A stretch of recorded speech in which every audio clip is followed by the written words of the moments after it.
This is Dante Williams, and you watching Dante's Boxing Nation. This is Showtime Sean Porter. Filipino Flash, Jesse Burns. This is Al Bernstein. You're watching Dante's Boxing Nation. Hi, I'm Sugar Ray. Chick Shape. Sergio the last name more. Dante's Boxing Nation. Boom, boom, boom, boom. Yo, this is Deonaty the Bronze Bomber Wilder. My name is Deonaty Golovkin. And you're watching Dante's Boxing Nation. Hi, this is Julian Jackson, and this is Dante Boxing Nation. This is Julia Jackson, and you're watching Dante's Boxing Nation. All right. Cause I'm about to put this Haitian on permanent vacation. And the new Bomb Squad!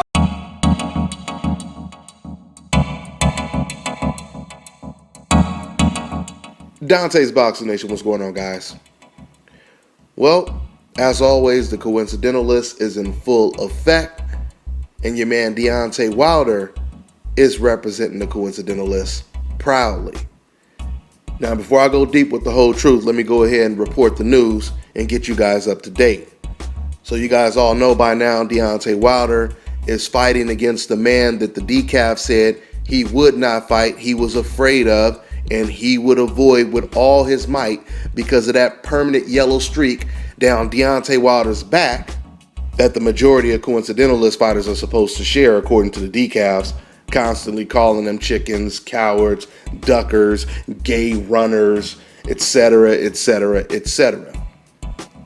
Well, Deontay Wilder is doing something that a lot of their favorite fighters are not willing to do, and that is fight someone that some of you fans accuse Deontay Wilder of ducking and being afraid of. Instead of giving up his belt the way Carl Frampton did to avoid Guillermo Rigondeaux, Deontay Wilder, he said hell to the no. I'm not giving up my belt. If I gotta fight this dude, I'ma fight him. Matter of fact, not only is he fighting Alexander Povetkin, but he's fighting the man in his own damn backyard in Russia.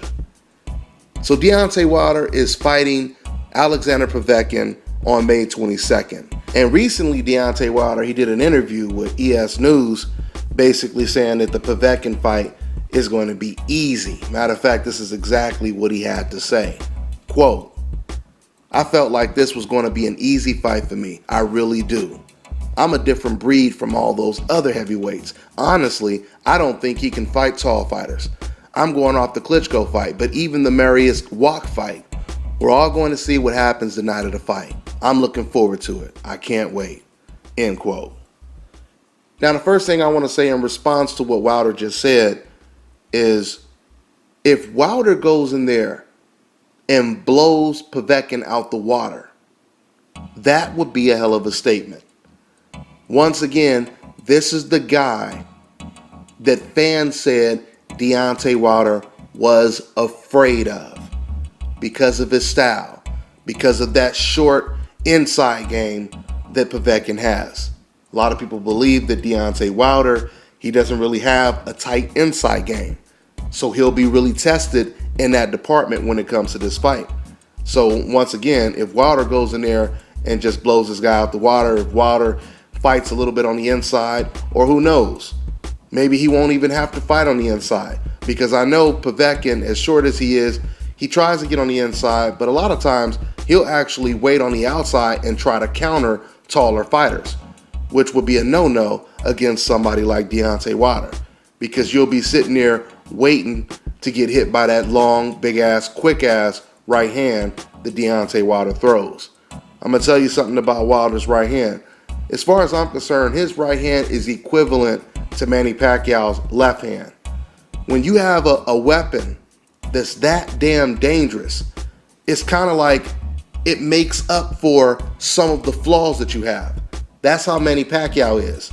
Manny Pacquiao, he may not have the best balance, he may not have the greatest defense, but a lot of times his left hand makes up for his flaws. And I believe Deontay Wilder is the same way. Deontay Wilder is not the perfect heavyweight. And overall, he is not the most skilled or intelligent heavyweight when you have fighters like Luis Ortiz out there and other fighters. but Luis Ortiz, he comes to mind right now. But my point is, if Deontay Wilder goes in there and he blows this guy away, once again, that would be a hell of a statement. I think Deontay Wilder, even though he has some flaws, he's learning on the job. You could just see Deontay Wilder, he's trying to improve every time he gets in the ring with a different opponent. He started late in the sport. He doesn't have an extensive amateur pedigree with like 200 or 300 amateur fights. He started extremely late, and it definitely shows. But one thing that's not lacking when it comes to Deontay Wilder is his ambition, his desire, his passion. Deontay Wilder, he has a type of hunger and confidence that can sometimes, once again, make up for a fighter's flaws. I really like this matchup. I mean, you could basically say it's a 50-50 fight. A lot of fans don't realize when you accuse someone of being afraid of someone, you actually sell the fight even more.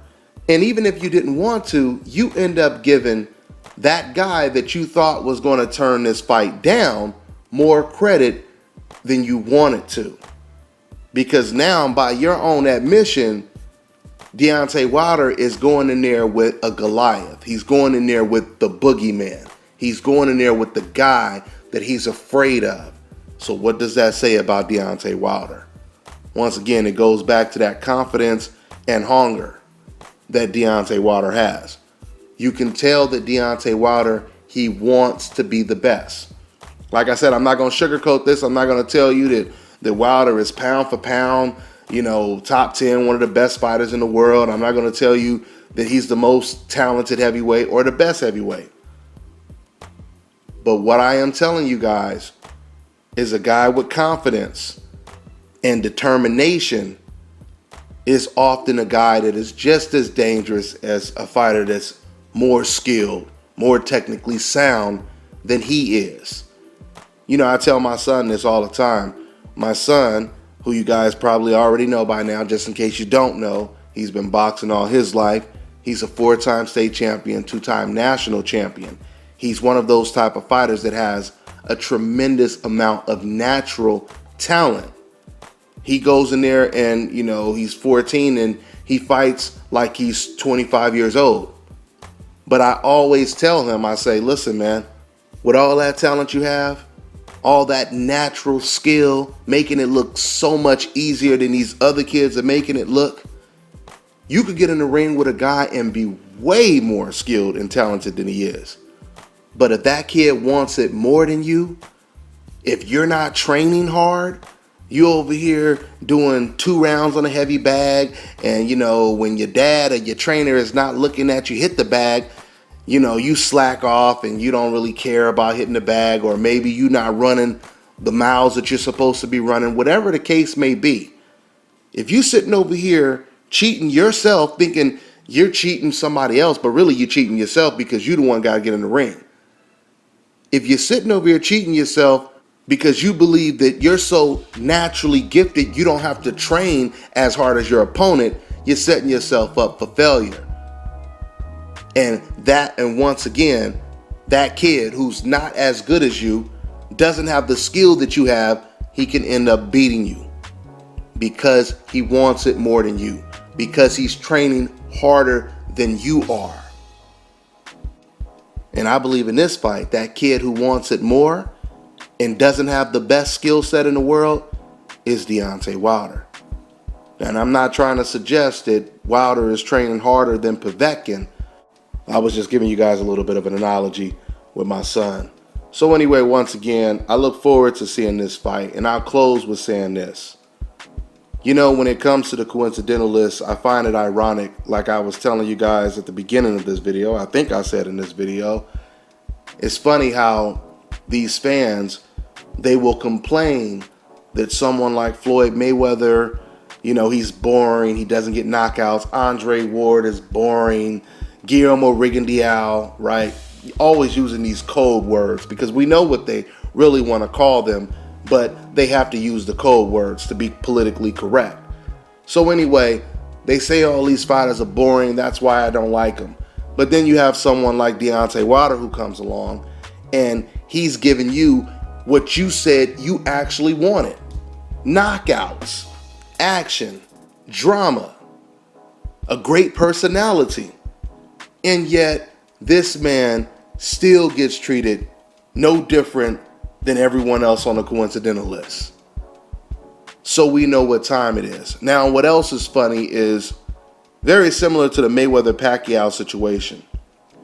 Decaf should really be careful for what they ask for, because these decafs, they accuse Floyd Mayweather of having that same yellow streak going down his back, accusing him of ducking Manny Pacquiao, being afraid of him. And once again, even though I have the actual interview with Freddie Roach, where Freddie Roach admits that it was their fault that the first fight in 2008 didn't happen, right? Even though we know that to be factual, because it's coming from a very reliable source, which is Manny Pacquiao's own trainer. With all that being said, they still accuse Floyd Mayweather of being this chicken coward. He's so scared. He's so afraid of his own shadow, etc., right? Leading up to the fight, I'm talking about weeks before the fight was announced, it was still fans accusing Floyd of just being so scared. He's so scared he's not going to fight Manny Pacquiao. Even when Floyd Mayweather, walks over, confronts Manny Pacquiao, exchanges phone numbers, trying to desperately make this fight come to fruition. After he gets Manny Pacquiao's phone number, he goes to Manny Pacquiao's hotel, urging Manny Pacquiao not to walk away from this deal.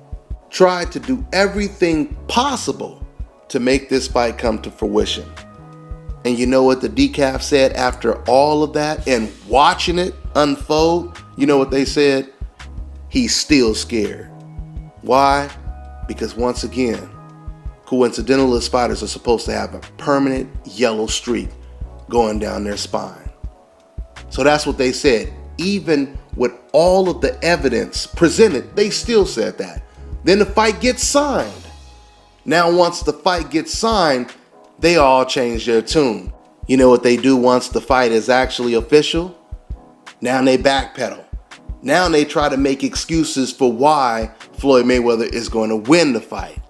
Now they try to discredit Floyd Mayweather for taking the fight, even though it was only a week ago that they said Floyd was scared of the boogeyman, right?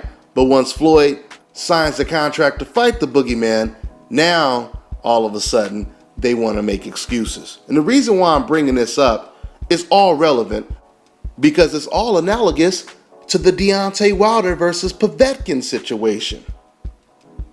Ain't nothing changed but the names and the dates when it comes to this coincidental list. I keep telling you that. And they're going to do the same thing with Terrence Crawford. Soon as Crawford beats Hank Lundy, decaf start accusing him of ducking who? Victor Postal?